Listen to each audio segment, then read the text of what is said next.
Buenas tardes a todos en este encuentro semanal de familia para enterarlos un poquito como un aperitivo de todas las cosas que se van a aprender en el programa académico Universidad de la Familia Ahora Sí.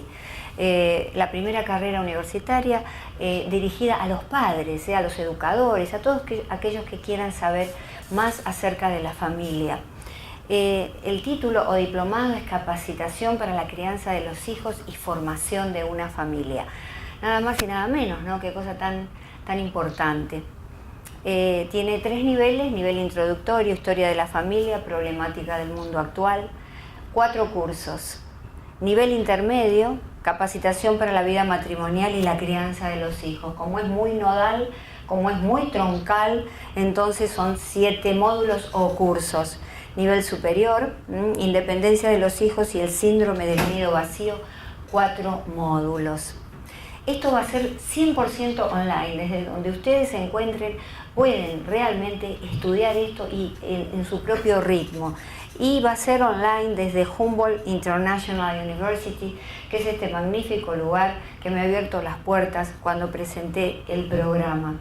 Si ustedes necesitan información pueden llamar al 305-448-7454 o de lo contrario van a encontrar el formulario para inscribirse, mandar sus datos en university.com/familia. Agradezco muchísimo al patrocinador, el Condado de Miami-Dade, en la División Academia de Padres, que me permite difundir este programa único en el mundo en las escuelas del condado. A nuestro otro principal patrocinador, Chaviano Estudios, que siempre se encuentra aquí colaborando con sus servicios, y aquí está, muchas gracias. Michael ha traído justamente a un colaborador de él y está así en los principales eventos sacando unos videos estupendos y además fotografías. Elizabeth Menda para Sign Now, que hace los flyers semanales. La Nota Latina, Somos Como Tú. Muchas gracias Sergio Sáenz, que está aquí, el técnico de Humboldt, todas las semanas poniendo realmente mucho de sí. Gracias también que tenemos hoy a Emilio Héctor Rodríguez, que es un amigo que nos visita siempre. Gracias Lucrecia, y gracias a la directora Teresa de León de Humboldt International, y nuestro invitado de lujo, el doctor Misael González, que ahora vamos a hablar de él. El tema de hoy es la salud emocional de nuestros abuelos, ¿verdad? Qué cosa importante. Y lo he subtitulado prevención, porque todo se puede prevenir si uno realmente logra armar un proyecto de vida, que sea un proyecto desde la juventud hasta los últimos años. En la segunda parte, el doctor Misael González nos va a hablar de esto extensamente.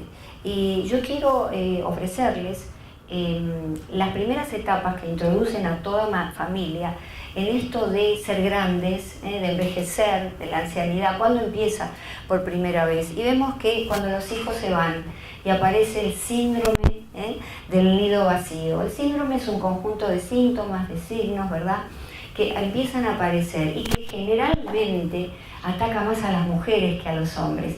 En particular a esas mujeres que se han dedicado mucho a los hijos, ¿verdad?, que no han hecho otra cosa, que se han olvidado de sí mismas, se han olvidado de realizarse, ¿verdad?, que es tan importante tener para el futuro una actividad, una profesión en la que encontrar placer, porque todos no pueden ser nuestros hijos. Nosotros debemos también, para ser fuentes de afecto, poder realizarnos. Y entonces hay 6 causas posibles que conllevan sus consejos para que este síndrome del nido vacío, que es un conjunto de síntomas como melancolía, tristeza, falta de placer por las cosas habituales que hacíamos antes, no podemos dormir bien.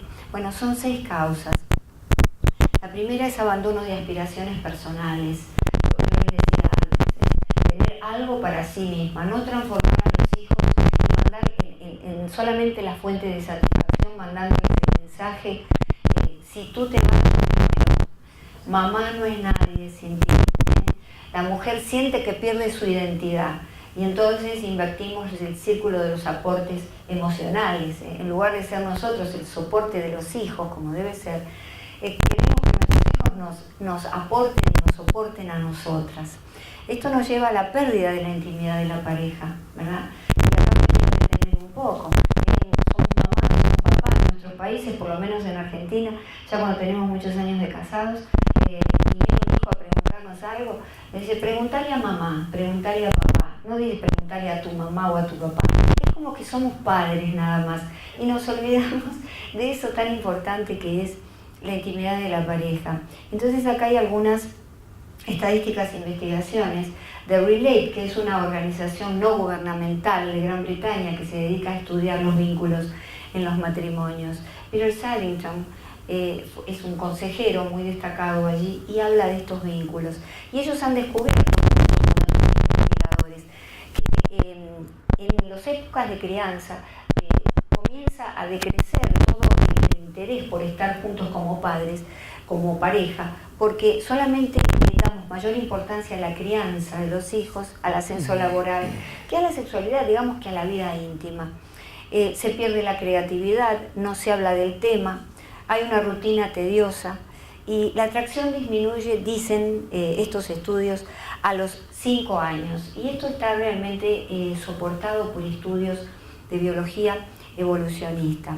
La rutina tediosa, llegamos a la misma hora, salimos a la misma hora. ¿Cómo podemos? Una vez a la semana, bueno, mucho, una vez al mes por lo menos, salgamos juntos, tomámonos de la mano, revivamos ese romanticismo maravilloso que nos unió en algún momento y tal vez pasemos la noche fuera, para que los niños realmente, o los hijos, vean también, tengan ese ejemplo de que mamá y papá, además de mamá y papá, son una buena pareja constituida. También las enfermedades, por supuesto, ¿verdad? Esto es lo que ocurre.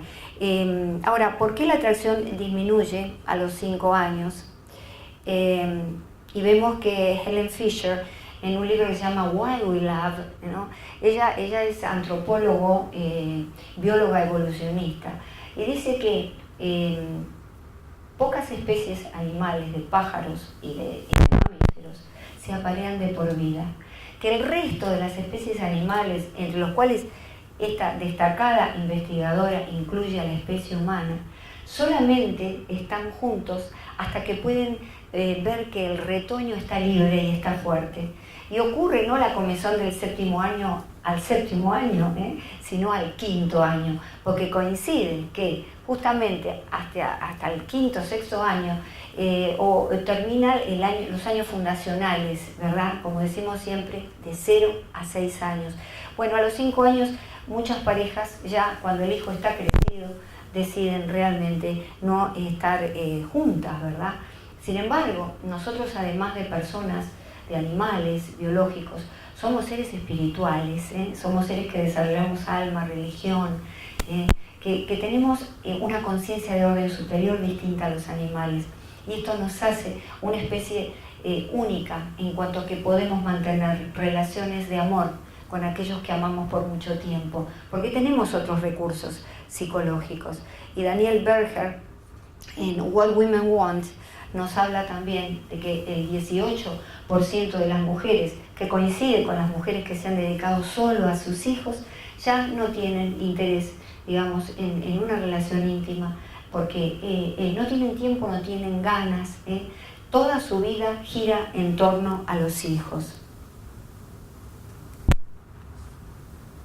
Otra de las causas es la menopausia, un conjunto de síntomas que si bien son muy orgánicos, físicos, pero se parecen también, nos da melancolía, nos da tristeza, además de darnos calores, estas ganas de estar siempre frente a un aire acondicionado. Otra de las causas es la mala relación con los hijos. Si yo tuve una mala relación con mi hijo, y ojo, no estoy diciendo que hay que malcriarlo y hay que ser el amigo del hijo para tener una buena relación. Hay que tener una relación vertical de autoridad, experta, como digo siempre, de comunicación y de respeto. Digamos que al hijo hay que respetarlo, pero esto no quiere decir que yo dejo de ser el padre. Y entonces cuando los hijos se van, se sienten muy culpables, se sienten mal, porque claro, no han podido procesar y no han resuelto ese problema tan importante de relación con los hijos. Hay antecedentes de depresión también, ¿no? Es decir, que fíjese que es una tormenta perfecta.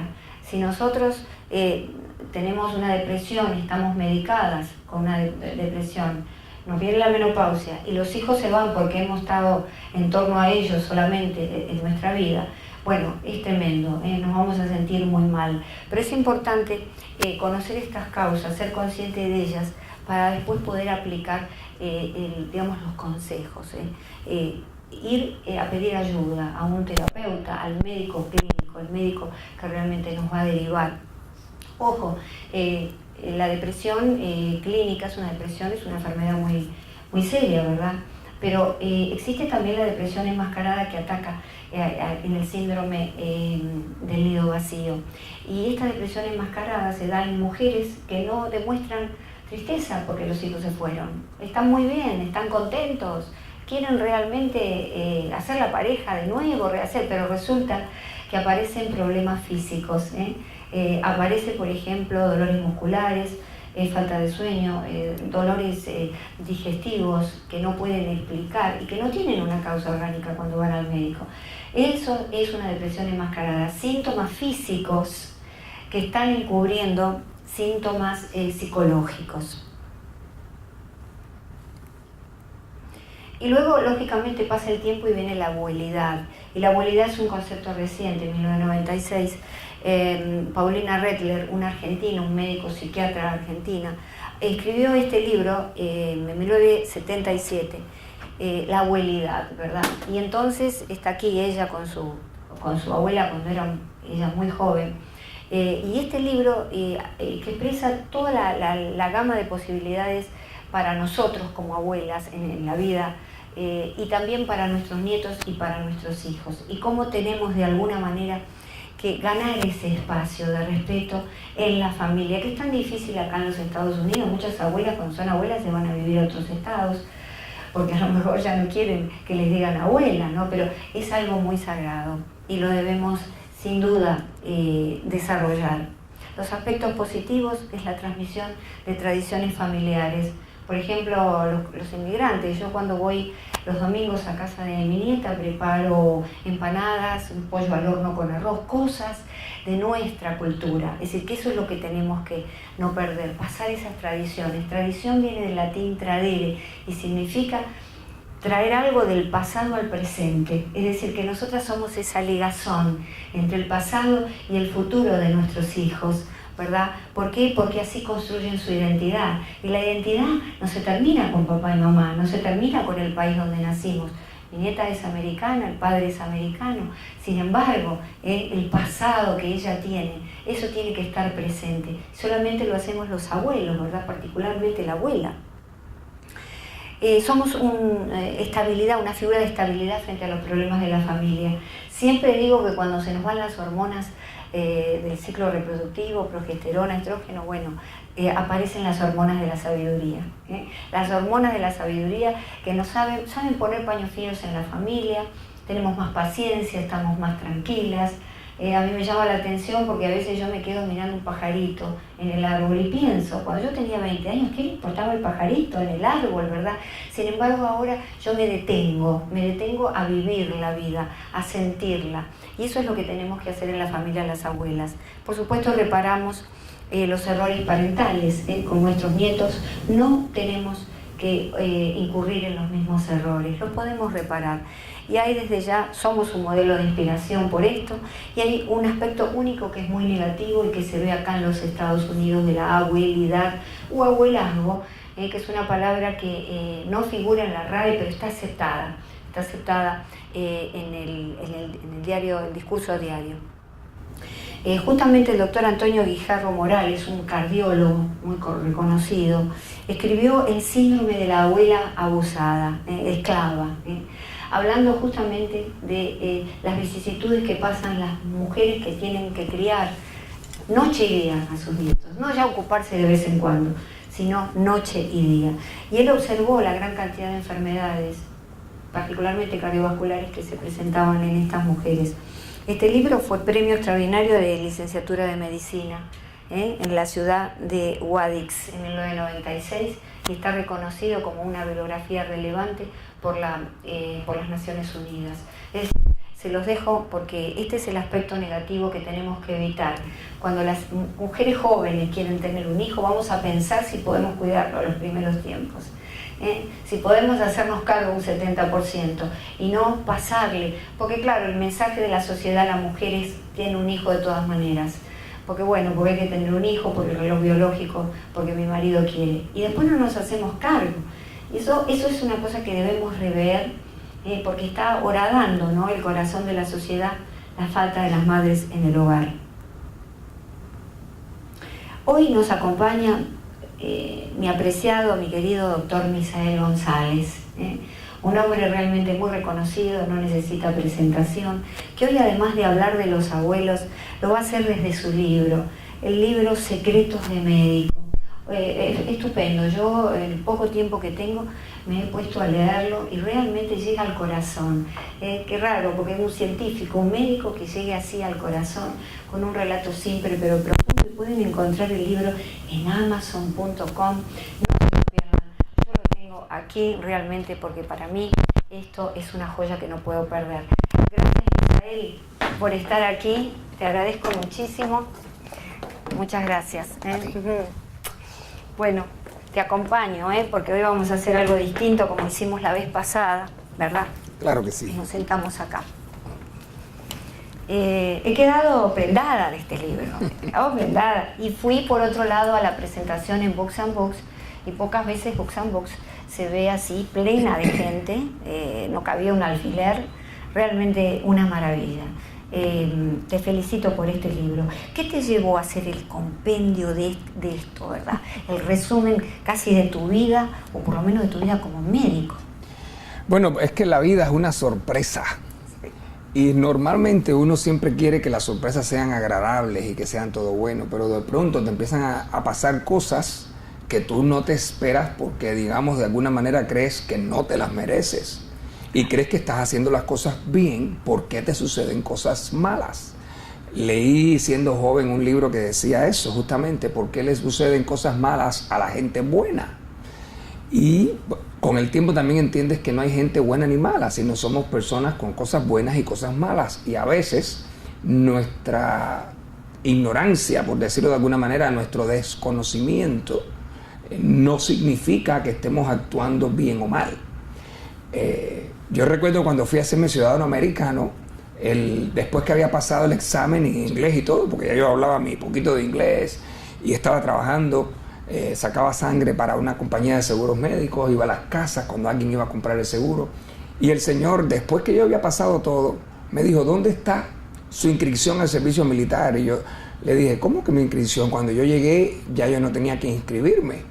Y es que realmente la ley decía que todo extranjero que llega a los Estados Unidos antes de los 26 años tiene que inscribirse en el servicio militar. Pero cuando yo me hice residente ya yo tenía 26 y yo no sabía que había que inscribirse, y por eso me paró la ciudadanía y me dijo: el hecho de que no conozcas la ley no quiere decir que no exista. Y me detuvo y estuve casi un año hasta que una vez un oficial de inmigración me dijo: no seas bobo, vete al correo, inscríbete, te van a mandar una carta de servicio militar diciendo que ya por edad no te pueden aceptar, pero eso se usa como evidencia de que tú no lo hiciste porque no querías servir a los Estados Unidos. Y efectivamente lo hice así mismo, me llegó el recibo, se lo mandé a inmigración y a los 2 meses yo estaba jurando bandera como ciudadano americano. Y han pasado tantas cosas en mi vida y ya cumplí 50 años y hoy día digo que, es decir, aunque no estoy inscrito ni siquiera como reservista en el servicio militar, pero sé que daría la vida por este país, porque este país me ha dado todo lo que nunca esperé. Y uno siempre espera cosas, y espera cosas buenas, pero no espera tanto que te pasen cosas malas. Y cuando te pasan cosas malas en este país, te das cuenta que no te puedes desligar de ello, porque cuando hay tanta gente alrededor de uno, o cuando uno trabaja con público o con gente y hay tantas cosas pasando, es muy difícil que si está pasando algo malo alrededor tuyo no te salpique a ti. Claro. Entonces, por eso hay un refrán muy popular que dice: mira con quién andas, te diré quién eres, aunque no siempre es así. Pero la gente usualmente pasa eso. Se supone que si ahora, digamos, un seguro pone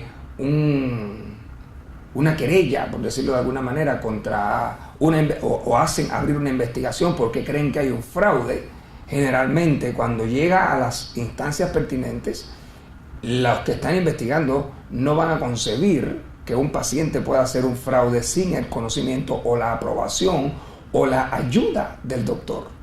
Y eso precisamente me pasó a mí, está en el capítulo 3. Ahí aprendí realmente lo que era practicar medicina a la defensiva. Y fue un proceso de casi un año. Y yo decía, no puedo creer que esto me está pasando a mí, porque yo no he hecho nada. Y gracias a Dios la verdad salió a la luz. Se vio que yo era inocente, pero realmente fue algo que marcó un antes y un después en mi carrera. Y por eso a veces tienes esa heridita y hasta que no la compartes o no te liberas, no sientes que realmente puedes dar otro paso en la vida. Entonces, a mí siempre me ha gustado escribir. Yo dije el día de la presentación que desde niño yo escribí poemas, escribí obras de teatro para la iglesia, pero en realidad me encanta también la idea de escribir cosas de medicina. Y he hecho artículos, digamos, para Nuevo Herald o creo que fue el Diario de las Américas. He escrito muchas cosas. Escribí también para Mujer de Hoy, que era una página digital de Telemundo. Y he escrito muchas cosas y tengo mucho por escribir. Pero yo decía, hasta que yo no libere estas experiencias, que de alguna manera, más allá de ser mis relatos biográficos, son las mismas cosas que le pasan a todos los médicos o a todos los pacientes, con la diferencia que, como dije ese día, he tenido la plataforma de poder compartirlo con una audiencia, que la gente te sigue y entonces eso te marca la vida. Por eso invito a la gente que compre el libro. No me quiero salir del tema que vamos a tocar hoy, pero también tengo que decirte que cuando te di la fecha para venir hoy a tu universidad, ni siquiera me percaté que era 15 de agosto. Hoy yo estoy cumpliendo 27 años de haberme graduado de la Escuela Cubana de Medicina. Wow. Te felicitamos acá. Y estoy emocionado. Sí, qué lindo que lo compartas acá. Porque he estado en unos días de muchas presiones, de muchas cosas. Y he estado hasta ciertamente cansado, agotado y triste. Y en medio de mi tristeza, una de las cosas, sin ni me acordé, hoy me levanté y no me acordé que era mi cumpleaños de graduado de la Escuela de Medicina. Me acordé hace apenas 2 horas antes de salir de la oficina y lo único que hice fue tirarle una foto a mi diploma y ponerlo en mi página de Facebook, que la gente puede entrar, Dr. Misael González, y buscarlo. Y en el momento que lo estoy haciendo, es decir, me vienen muchos recuerdos a la mente. Hoy me tocaba ver mis pacientes que yo veo en las facilidades de cuidado de ancianos. Realmente es un trabajo que he hecho desde que comencé, así comencé. Así comenzó mi cambio de la pediatría, que era lo que yo me estaba formando en Cuba, a la geriatría. Y ese es el capítulo 9 de mi libro. ¿Por qué me convertí de pronto en geriatra? Si mi sueño, mi vocación supuestamente iba a ser pediatra. Y realmente, ¿por qué me quedé haciendo geriatría? Todo eso está en ese capítulo y de eso íbamos a hablar un poquito hoy. Justamente para hablar de la salud emocional de los ancianos. Pero sucede que uno de los homes donde me tocaba ir hoy, uno de esos ALF a los que me tocaba ir a ver los pacientes, hay una paciente de 90 y pico de años, ya está en auspicio. Y la viejita, cada vez que la miro, me emociona, se me salen las lágrimas porque se parece a mi abuela por parte de papá, la mamá de mi papá, que es una señora cuya historia también hablo un poquito de ella en el libro y fue mi inspiración porque mi abuela murió prácticamente en mis brazos. Ella estaba a los 88 años padeciendo de un cáncer metastásico de cerebro, de un primario aparentemente de estómago, que ya como tenía 86 cuando se hizo el diagnóstico no se operó ni nada. Y en los últimos días comenzó a convulsionar y comenzó a gritar de dolor, aparentemente por metástasis finales en los huesos. Y me tocó ir a quedarme con ella porque mis tías, pues yo era el médico de la familia. Y básicamente pues esas 2 últimas noches dormí con ella en una camita casi personal, abrazada. Y la primera noche no teníamos nada para darle para el dolor fuera de la Duralgina y las cosas comunes que ya no me estaban haciendo nada.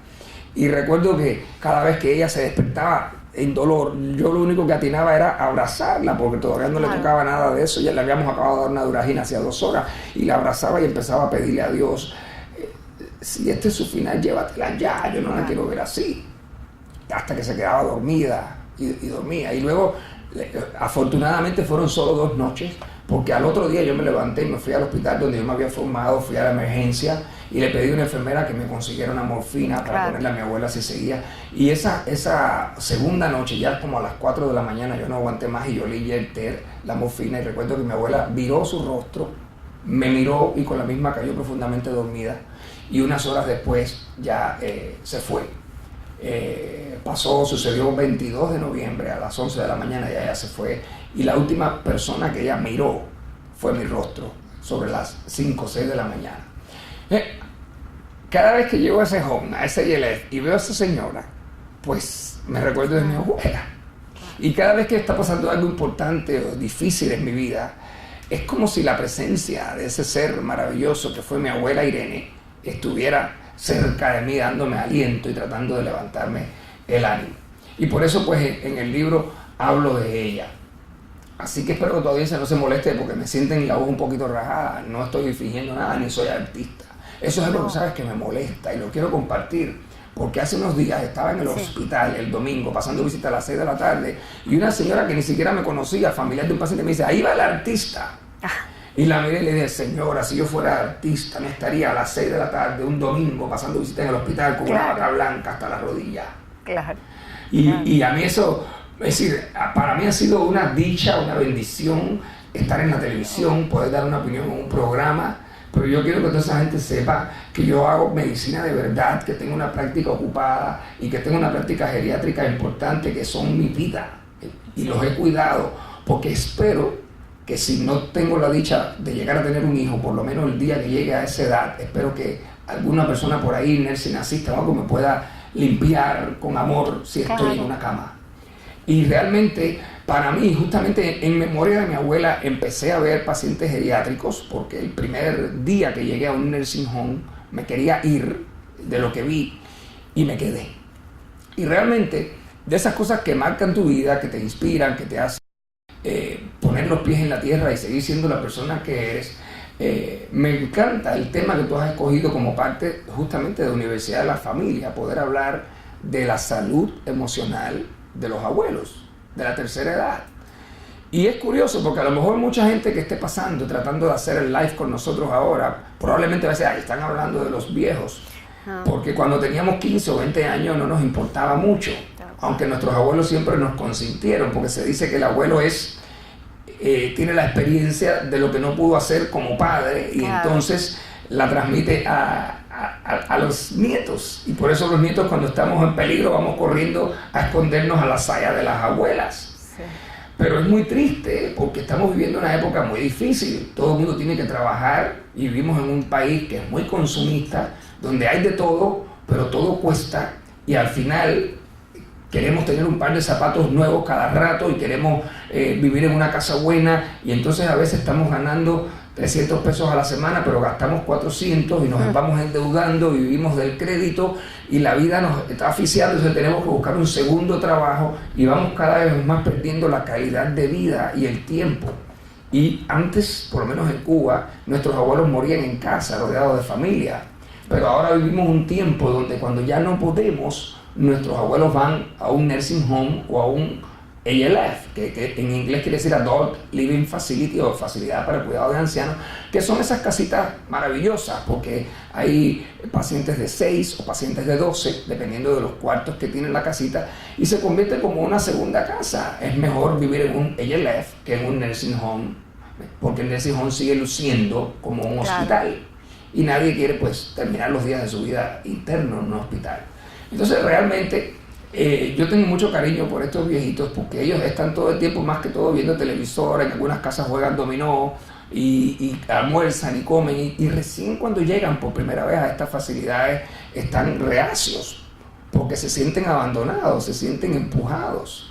Y algunas de esas historias que una las cuento en el capítulo 8 del libro que se llama Un Palacio para el Retiro, justamente narro experiencias de pacientes que tuve que eran millonarios y terminaron en nursing homes económicamente en la mayor pobreza, porque al perder la mente y al no tener una persona capacitada, familiar, para tomar las decisiones correctas por ellos, pues fueron a parar bajo una empresa, un guardianship, que es un mecanismo legalmente está diseñado para proteger a la tercera edad. Pero quien te cuida no es tu familia. Claro. Y no puede tomar la decisión correcta a veces por ti. Va a tomar una decisión basada en sus sentimientos. Y muchas veces es triste ver personas que realmente uno no sabe si realmente se les está dando vida o se les está alargando el sufrimiento. Entre esas historias recuerdo una americana, por protección no voy a decir su nombre, que era dueña de su propia compañía de real estate y vivía en 2 acres de tierra en Pinecrest, que es una de las ciudades más costosas de esta ciudad.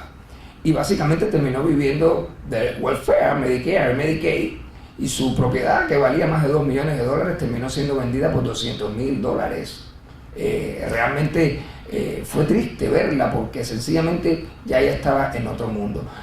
Por un lado te ayuda a entender que el dinero no vale nada, que si tienes una casa linda hoy disfrútala, que no sabes dónde vas a pasar tus últimos días. Pero por otro lado también pienso que hay cosas que pueden ser evitadas si las personas de nuestra tercera edad, si nuestros abuelos tienen bien escrito lo que quieren cuando no puedan tomar decisiones por sí mismos. Porque hoy día hay mucha gente viviendo como un vegetal en facilidades o en nursing home con las manos contracturadas que solo pueden tragar, hacer pipí y cacá y no pueden hacer más nada, ni pensar, ni actuar, y están allí porque obviamente no creemos en la eutanasia asistida y no le vamos a tapar la nariz para que se mueran, pero eventualmente es importante que la gente sepa lo que es un PEG tube, cuando realmente una persona se le debe poner un tubito y alimentarlo por el estómago si es que va a tener una calidad de vida o no, o cuando es mejor decirle esto no es para mí. ¿Me entiendes? Es importante también saber cuándo una persona debe ser intubada o no, para evitar que haya gente que después se quede dependiente de un ventilador el resto de la vida sin ninguna calidad de vida. Y estas cosas, por eso es que es lo que se conoce como Advanced Directive o directivas avanzadas, donde debe haber un tiempo y un momento donde los pacientes pueden hablar con sus médicos y saber lo que quieren. Le explicaba en estos días a un paciente porque y esto es parte de la salud emocional. Yo le dije que tú tienes firmado algún papel más allá del testamento, porque es muy fácil que te digan, yo no tengo nada que dejar, yo no tengo ni casa, yo vivo rentada, pero más allá del testamento o living will, tú sabes lo que tú quieres que hagan contigo en un momento de una situación de emergencia. Dice, no, yo no quiero ni pensar en eso. Y la realidad es que hay que pensar en eso, porque si usted no piensa y no decide, después le toca a sus hijos decidir. Y lo peor es que he visto hijos que han permitido que intuben a sus padres en condiciones terminales porque sencillamente tienen miedo de sentirse culpables de que ellos provocaron la muerte de papá, mamá o abuela.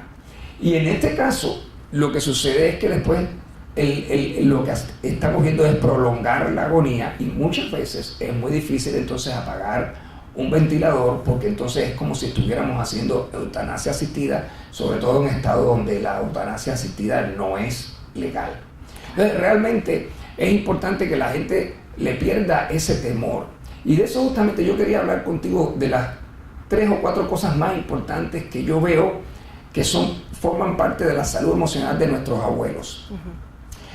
Cuando yo estudiaba medicina, una de mis profesoras categorizaba que las 3 enfermedades más comunes de los pacientes de la tercera edad eran las 3C. Catarro, para enmascarar ahí la neumonía y los flujos.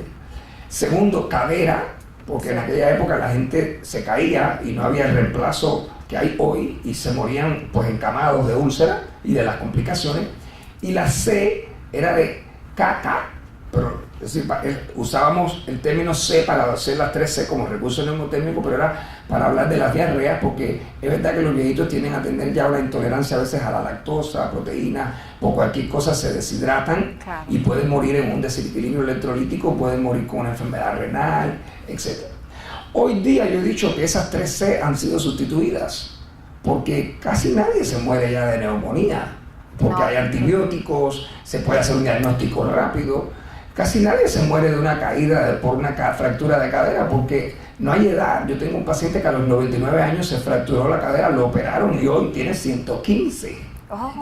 Y lo querían poner en hospice en aquella época. Y él dijo, si yo hasta ayer caminaba 3 millas al día y tiene 15 años con la prótesis puesta y todavía camina.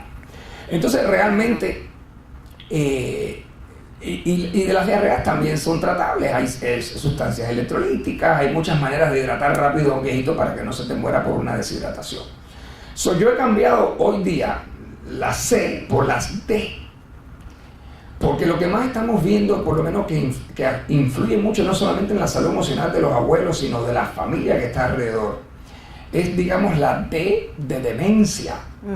Todos le tenemos miedo al Alzheimer, pero el Alzheimer está aquí y se supone que cada vez vemos más personas con problemas de la memoria, con pérdida de la memoria y con una serie de complicaciones, pero además complicaciones a largo plazo, porque los pacientes con Alzheimer están viviendo 10 y hasta 14 años. Ronald Reagan, el presidente de los Estados Unidos, uno de los grandes de Estados Unidos, murió de Alzheimer y tuvo una larga vida con Alzheimer, 14 años.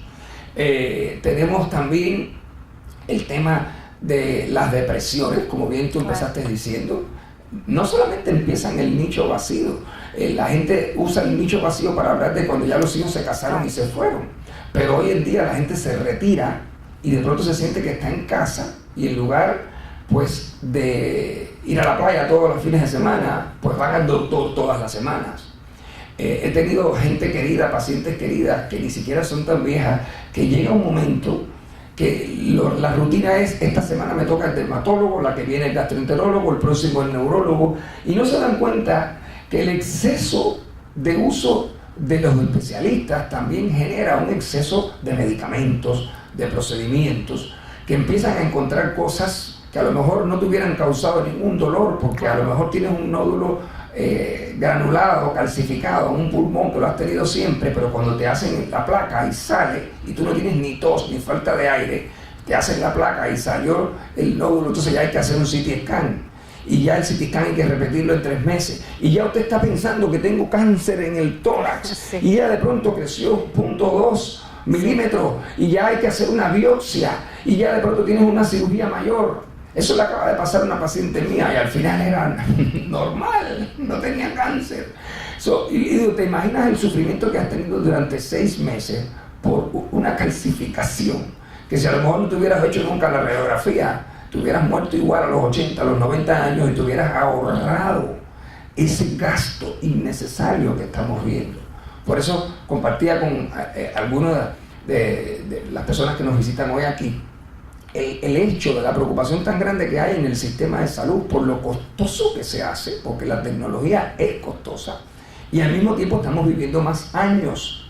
Y si miramos a nuestras páginas de seguro social, lo que hemos pagado a Medicare, que es el seguro de la tercera edad, realmente todo lo que has pagado en tu vida se puede ir un día en una admisión con un infarto de miocardio o con una operación, 50, 100 mil dólares.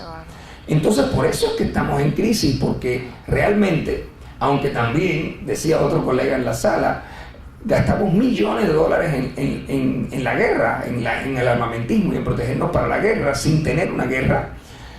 Y más que eso, yo digo, gastamos muchos más millones de dólares en la NASA, en las investigaciones de los planetas, y si hay vida en otras partes y en otras cosas, que nunca lo vamos ni siquiera a saber. Exacto. Y sin embargo nuestra salud está en peligro y llegará un momento que a lo mejor no habrá dinero para nuestra asistencia social, nuestra asistencia de salud pública.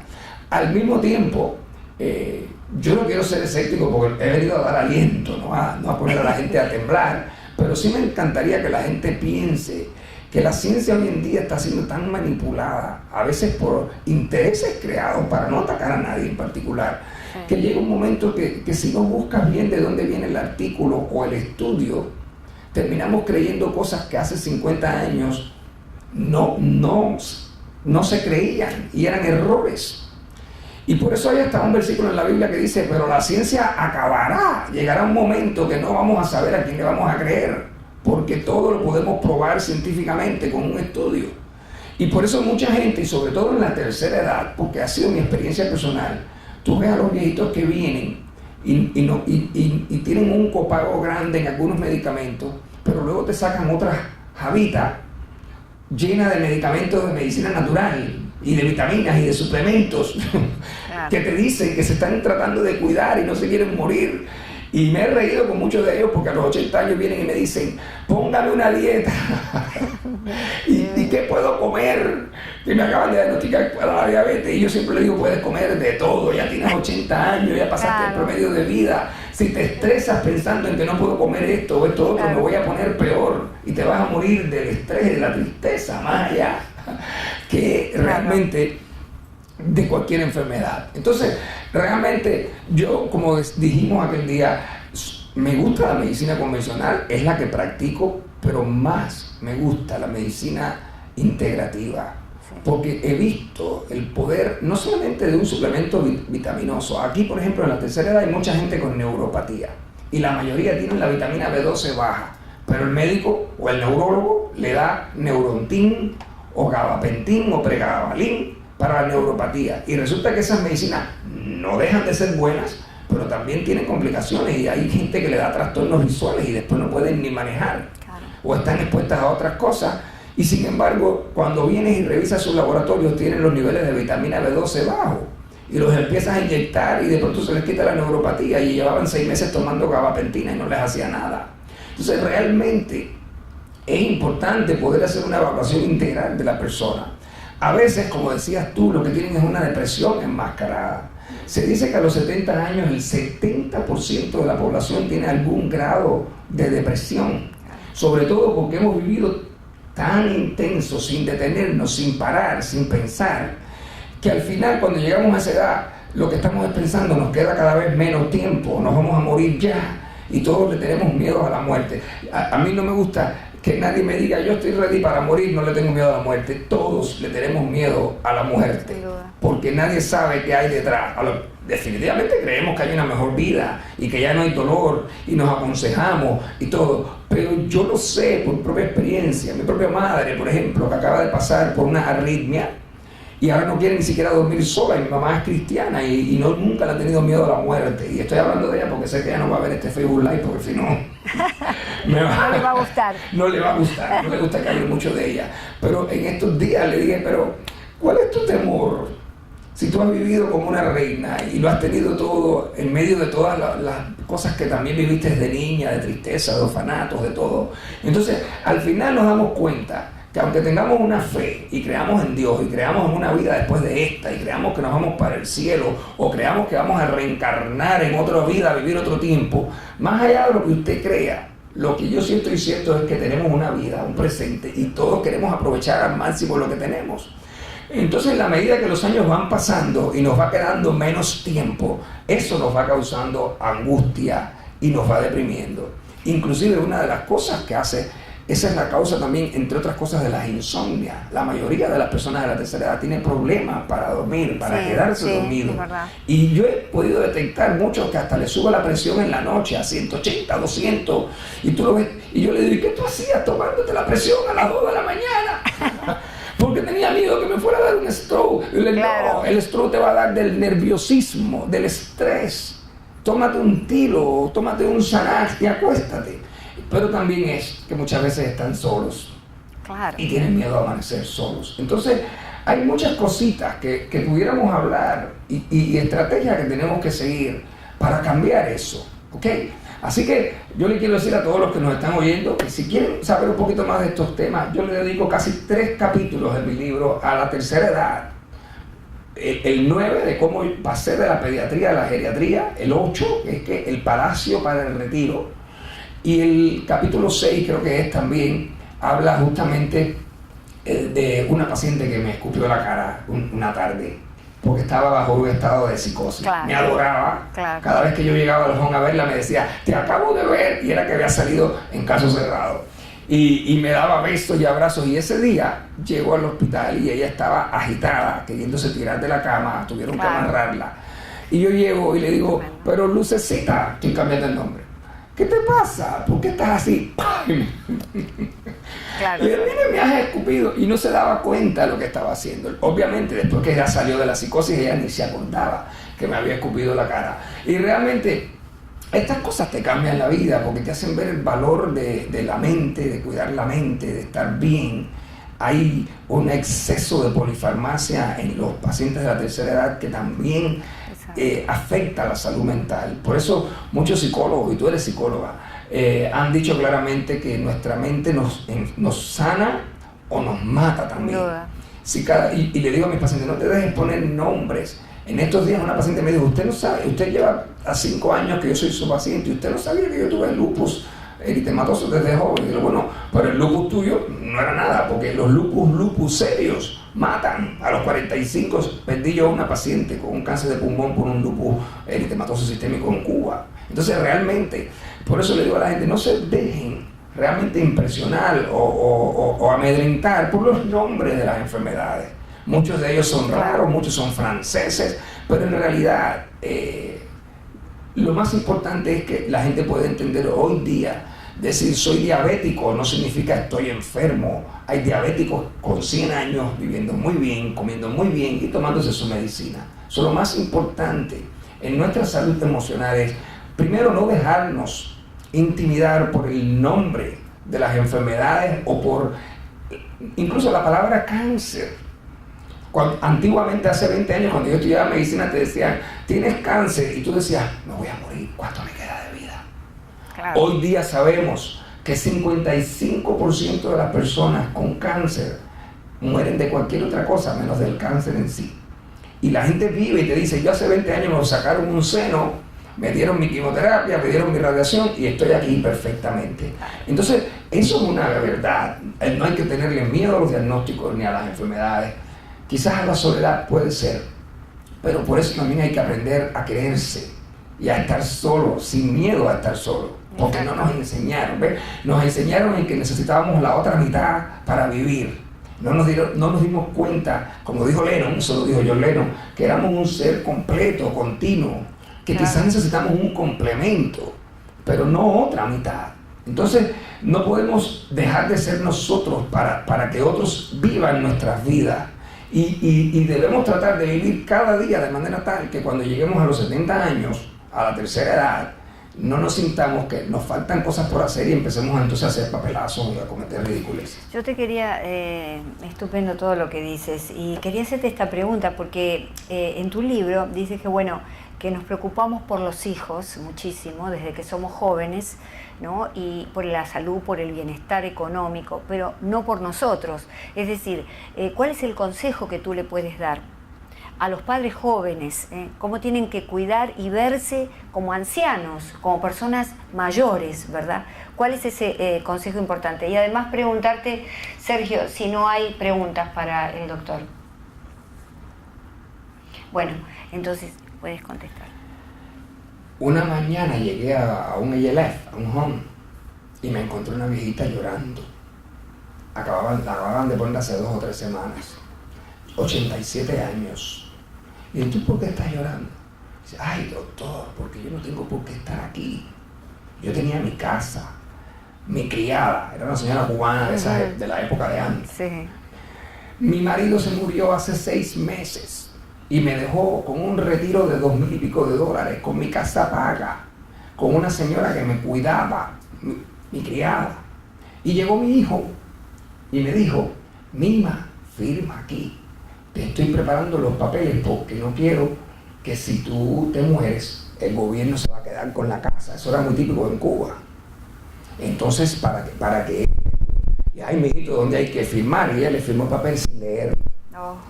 Y lo que estaba firmando era el quick tip. De pronto ya la señora perdió su casa y el hijo pues la llevó a un neurólogo, la declaró incompetente porque estaba perdiendo la memoria, que no era verdad, porque yo la examiné, y la puso en un home. Y entonces ella me dijo, mi hijo, mira lo que me ha hecho, mi único hijo, le di todo, vivimos para él, se lo dimos todo, educación, todo, y ahora, porque se divorció y se casó con una mujer 20 años más joven que él, mira la trastada que me ha hecho, no lo puedo creer, y lloraba inconsolablemente. Por eso yo le digo a la gente, sobre todo, si no te puedes confiar ni tan siquiera de tu único hijo, aunque hayas vivido para él. Y yo le digo, a los hijos se le da la educación y se le dan las armas para que llegue a la universidad o para que ponga un negocio, para que sea un hombre de bien, pero no se mantiene hasta los 70 años. Claro. Tengo pacientes a los 70 años que todavía ayudan a pagar la renta de las casas de sus hijos. Claro. Y luego, pues cuando ya el cheque no es necesario o no funcionan, pues van para el home de todas maneras de cabeza. Entonces, es importante que la gente se preocupe por tu futuro. Los que estamos ahora trabajando, es importante que tengamos nuestro IRA y todas estas cosas que son de todo tipo y todo eso, para que realmente podamos tener un fondo con el que contar el día que nos retiremos. Pero es importante también que tengamos o un familiar en específico, especial, en el que podamos de alguna manera confiar, o a veces hasta un amigo, porque la familia uno no la escoge, la sangre corre por las venas, es tu sangre, te tocó. Pero a veces uno sí escoge con quién uno quiere compartir la amistad, la vida, la intimidad. Y es importante que esté escrito en tinta, realmente, para que esa persona te pueda proteger el día que tú no te puedas valer por ti mismo. Eso es sumamente importante en mi criterio, y es pues salud emocional. Bueno, quería hacerte esta pregunta. Tú pasaste de la pediatría a la geriatría. ¿Tu abuela fue la inspiración para ello, o en el tránsito a esa elección hubo algo que yo supongo que está acá en este libro maravilloso, que te llevó a fijarte en los ancianos? Mira, hay parte y parte. Yo veía lo de niño y creciendo. Yo en la iglesia tuve liderazgos con los juveniles y me encantaba enseñar clases para ellos sobre la Biblia, las historias bíblicas, etc. Cuando yo estaba en tercer año de la carrera de medicina, había una cosa que se llamaba la ayudantía. Si tú buscabas dentro de todas las especialidades la que tú creías que tú te sentías más cómodo, y entrabas en esa especialidad, te hacían hacer guardia, pasar visita, hacer una investigación todos los años, y en el quinto año te convertían en instructor no graduado de esa especialidad. Y si de verdad era tu vocación y te gustaba, cuando terminabas el sexto año de la carrera, te daban cierto acceso a hacer la especialidad vía directa, sin tener que irte al servicio social. En aquella época, en mi curso, en el Hospital Militar de Marianao, Carlos J. Finlay, la graduación del 90, fue una de las graduaciones con mejores promedios en toda La Habana, al punto que de un programa que se llamaba Plan Talento, 3 eran de mi hospital, de los 7 que dieron en toda La Habana. Y realmente, cuando yo estaba buscando para la ayudantía, era por concurso, tenías que tener un promedio. Entonces, en el escalafón, cuando yo miro en un grupo de como de 110 personas, yo no era el número 5, ni mucho menos. Yo era como el 30 o el 40. Y había solamente 10 plazas de medicina, 10 de cirugía y 6 de pediatría. Y el resto eran de las demás especialidades. Entonces yo veía que todo el mundo quería hacer cirugía o medicina. Y yo decía, no, si yo me pongo en primera opción una de estas dos, no voy a coger ninguna de las dos. Como a mí siempre me han gustado los niños, déjame marcar pediatría. Y entonces cogí pediatría, porque estaba dentro de los 6 en el escalafón para pediatría. Con un poquito de temor. Y luego, bueno, si no me gustan los niños, pues cuando termine me voy a servicio social y hago después otra especialidad. Pero la verdad es que desde el primer día que puse los pies en la sala de emergencias pediátricos del mismo hospital militar, y llegué y estaban hidratando a un niño que se había deshidratado, y vi el pliegue cutáneo, la fontanela hundida, y empecé a aprender. Yo dije, no, esto es lo que me gusta a mí. Y ahí empecé. Y la verdad es que siempre pensé que iba a ser pediatra, hasta que tengo la experiencia ya prácticamente 8 meses antes de venir a los Estados Unidos. Mi abuela murió el 22 de noviembre de 1990, 3 meses después que yo me gradué de la escuela de medicina. Y todo ese trayecto con ella, mi abuela, yo lo digo, mi mamá lo sabe sin ningún temor, que yo llegué un momento a querer casi más a mi abuela que a mi propia madre, porque era así, había algo entre ella y yo. Ella tenía muchos nietos.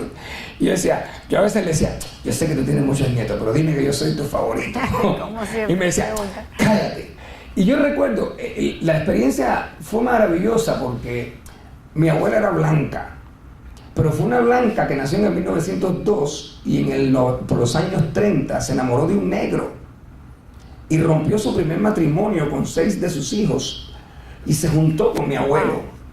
Mi papá era ya mestizo, mezclado, y nosotros salimos Entonces yo, de niño recuerdo, nosotros traíamos a mi abuela todos los fines de semana a pasárselo con nosotros a la casa. Y hay una historia que nunca puedo olvidar. Yo estaba recogiendo, y eso no está en el libro, porque te digo, mi libro no es mi biografía, ni mucho menos. Pero yo recuerdo que fui a buscar cuando estábamos en la parada de la guagua. Imagínate, mi abuelita tenía una escoliosis, era chiquitita así, porque se había quedado jorobada, blanquita en cana, con su pelo lacio peinado hacia atrás y su motorcito. Y siempre que ella llegaba, le daban el asiento de la guagua. Todo el mundo se paraba para darle el asiento. Y mi abuela, pues entramos al ómnibus y al bus, como dirían en Centroamérica, y cuando enseguida un señor se para y le da el asiento, y mi abuela se sienta, pero acoge y me agarra. Yo tendría 7 o 8 añitos, y me agarra y me sienta arriba de ella. Y la señora que estaba al lado la miró y vio, digamos, a aquella señora blanca con aquel negrito, peladito así, rapadito, con una motonetica adelante, y le dice: mira qué lindo su vecinito, como la cuida. Y yo vi que mi abuela, con aquella actitud, que era buenísima, pero también ponía a todo el mundo en su lugar, se paró: mi vecinito no, señora, este es mi nieto. Claro, y lo dijo con un orgullo, claro, que para mí, es decir, si tú vives orgullosa de mí, yo vivo orgulloso de ti. Y así fueron muchas las experiencias. Una vez mi papá, que eso yo creo que sí lo conté en el libro, mi papá me fue a golpear. Yo creía que era injusto, porque mi hermano y yo nos estábamos fajando y mi mamá siempre llegaba y le daba las quejas, y mi papá estaba cansado de las quejas y fue a sacar un cinto, pero yo ya estaba advertido que cuando llegara mi papá nos iban a sonar. Y mi abuela estaba en casa y yo le he dicho: mamá, yo no hice nada, quédate tranquilo. Cuando llegó mi papá, que mi mamá le dio la queja y mi papá se fue a quitar el cinto para darnos, mi abuela se paró delante de mí y yo me escondí detrás de la saya larga aquella de mi abuela. Y mi papá le dijo a mi abuela: si no te quitas, te voy a dar a ti. Y mi abuela no se quitó. Qué maravilla. Y todavía tengo, como si tuviera 7 añitos, 8, 9, no recuerdo qué edad tenía aquello, la expresión del gesto, del momento en que el cintazo le dio en el muslo a mi abuela y mi abuela levantó el pie, pero no se quitó. Y mi papá no le pudo seguir dando. Claro. Y al contrario, se puso bravo con mi mamá, porque por culpa de mi mamá, de las quejas, Claro. había terminado dándole a su propia madre. Entonces, cuando tienes esas experiencias y llegas en Estados Unidos a un lugar, es decir, yo entro aquí y empiezo a trabajar como médico bajo supervisión por un programa que tenía el Florida Board of Medicine, XID Program, donde los médicos de los cubanos y los nicaragüenses tuvimos la oportunidad, de los que en esa época habíamos pasado los boards, nos dejaron practicar 2 años sin supervisión, y en esa práctica nadie sabía lo que era un restricted license, y entonces nadie nos quería dar trabajo. Y yo consigo un doctor que estaba buscando un PA, pero no sabía lo que era un restricted license, y yo le tuve que convencer de que me diera la oportunidad, y me la dio. Pero este era un gastroenterólogo muy conocido y respetado en nuestra comunidad, todavía yo le mando a mis pacientes, y él era gastroenterólogo, y lo que estaba buscando era un PA que le ayudara a ver los pacientes de los nursing homes de gastroenterología para entonces él poder hacer los procedimientos. Y me mandó a ese nursing home. Cuando yo llego allí, realmente no me gustó lo que vi. Y entre otras cosas, no es porque estuviera sucio ni nada pasando, pero una de las viejitas, después que la había ocultado, que había hablado con ella, que me fui a ir, me agarró por la mano y me dijo: por favor, no te vayas, que no tengo con quién hablar, quédate un ratito aquí conmigo. Claro, Y entonces eso me mató emocionalmente. Me senté en la cama y empecé a hablar con la señora, y estuve más de 1 hora hablando con ella. Y luego me di cuenta de la hora y fui corriendo a hacer las notas. Y cuando estoy haciendo las notas, de pronto siento que alguien me está mirando, levanto la vista y era mi jefe. Y me dice: ¿qué tiempo usted lleva aquí? Llegué a las 2, eran más de las 6 de la tarde. Y me dice: ¿y cuántos pacientes tenemos aquí? Hay 5, ya estoy terminando la última nota. Y me dice: ¿y usted ha estado 4 horas para ver 5 pacientes? Usted no es cost effective. Claro. Entonces yo dije: ya perdí el trabajo. Y realmente le dije: ay, doctor, recuerde que nada más que llevo 1 semana con usted, que este es mi primer día en este lugar, por favor no me vaya a despedir, que yo necesito mi trabajo, necesito pasar estos 2 años. No, ok, pero acuérdese lo que le dije, y se viró y se fue. Claro. Y cuando me monté en el carro, tengo que confesar que empecé a llorar, porque yo dije: ay, Dios mío, yo era pediatra en Cuba.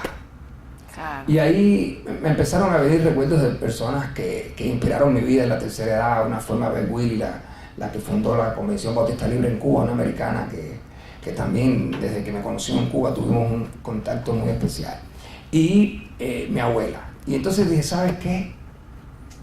Voy a empezar a buscar las similitudes que hay en los niños, en las personas mayores. Y yo jugando a veces le digo, cuando me invitan por ahí a dar conferencias geriátricas, yo le digo, ustedes saben las similitudes, los niños nacen sin dientes y a los viejos se les caen los dientes. Qué bueno. Entonces, bueno, realmente maravilloso todo lo que has contado y lo que has hablado. Hoy ha sido un día especial para los abuelos dentro de Universidad de la Familia. Ahora sí te agradecemos mucho y te vamos a entregar un certificado de reconocimiento por haber estado con nosotros. Muchas gracias, Misael. A ver si aquí tú lo agarras. Yo tengo el micrófono. Ahí está, es Humboldt International pero quiero decirte algo, sí. Porque más que cualquier reconocimiento humano que uno pueda tener, yo le doy gracias a Dios por tu amistad. Ay, muchas gracias. Cristina, porque nos conocimos hace varios años atrás cuando yo hacía el programa en Miami, Ganando Salud, y te invitaba y venías siempre con tanto amor. Y eres una mujer tan bella. Bueno, gracias. Y no solamente por fuera, señores, yo la conozco un poquitito más por dentro como ser humano, como persona. Me encantó verte el jueves y que compartieras conmigo y que te emociones conmigo y que leas mi libro. Yo digo a mis amistades, ustedes no me han conocido bien hasta que no lean el libro. Sin duda, sin duda. Y realmente gracias, porque entre tanta gente que tú conoces, entre tantos libros que tú has escrito y tantas conferencias que has dado desde Argentina y por toda América Latina, que tú hayas tenido el detalle de invitarme a mí, eso a mí realmente me llena de satisfacción. Gracias. Así que gracias de verdad a ti. Bueno, ¿okay? Muchísimas gracias. Muchas gracias. Te voy a dar un besito porque realmente yo también te quiero y te admiro muchísimo. Bueno, y entonces gracias a todos por estar aquí. Gracias de nuevo, Misael. Y nos vemos la próxima semana, que se va a hacer un rerun, se va a volver a pasar un programa interesante que tuvimos aquí con Felipe Biel, porque yo me voy a encontrar en Argentina, ya que voy a dar una conferencia en el gobierno de la ciudad de Buenos Aires allí, presentando este proyecto. Así que bueno, nos vemos personalmente el martes 29 con un representante del gobierno de la ciudad que va a venir a hablar justamente de los programas de educación para la familia. Gracias a todos. Gracias, Misael. Gracias.